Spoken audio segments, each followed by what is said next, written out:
Hi, I'm Dr. Rustin. I'd like to share with you the 7 signs of scoliosis and how to check your child for these signs of scoliosis, and it's something you can do at home. Scoliosis is an abnormal sideways curve of the spine, and it is relatively common. And it's relatively easy for you to check your child, and this is what you do. What you're going to do is you're going to have your child face away from you. You're going to have them just stand there with their eyes closed and their arms just right down at their side.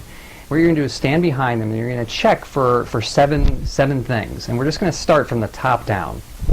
Starting at the top, you're going to look for head rotation, abnormal head rotation. And the way you check for that is if you're standing behind your child, if you're seeing one cheek more prominently than the other cheek, that can possibly be a sign of some curvature developing in the neck. The next thing you want to check for is what we call head tilt. And the way you check for that is if you look at the earlobes. Do the earlobes look relatively level? If they're abnormal, just make note of that, and that's a possibility. The third thing we want to check for is shoulder height and shoulder level. Does one shoulder seem abnormally higher than the other or not, or is it relatively balanced? That's just something we want to be checking for. Kind of moving down the spine, looking at the shoulder blades themselves. Now there's 2 things to check with the shoulder blades. If you put your thumbs underneath the lower part of the shoulder blades, do those seem relatively level, or is one side higher than the other side? Also with the shoulder blades, is there a what we call a winging occurring? Is it protruding? Is it sort of lifted upwards? Or is there an imbalance between one side or another along those signs? So these are some of the things to be checking for. Kind of moving down, what we want to do is have them bend forward and try to touch their toes. And while they're doing that, I want you to take a look at their back. When they're bending forward, you're going to see the spinal bones, and you're going to see the ribs on either side. If you're looking, does one of those ribs look abnormally higher than another? Is there what we call a rib hump possibly developing? If so, that could be an indication of scoliosis.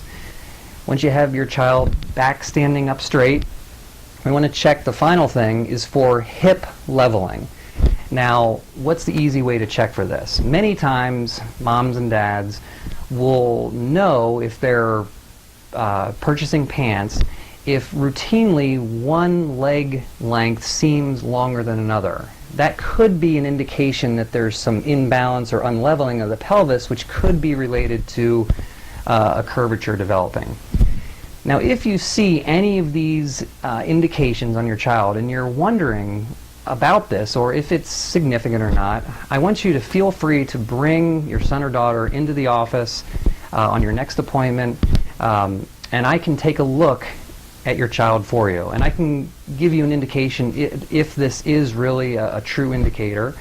If it is, we can very easily order a scoliosis x-ray, which can tell us firstly if in fact there is a curvature developing in there, and also how severe that curve is.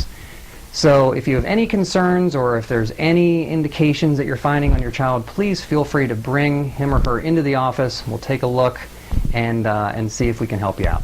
So I'm Dr. Rustin, and I hope this was helpful.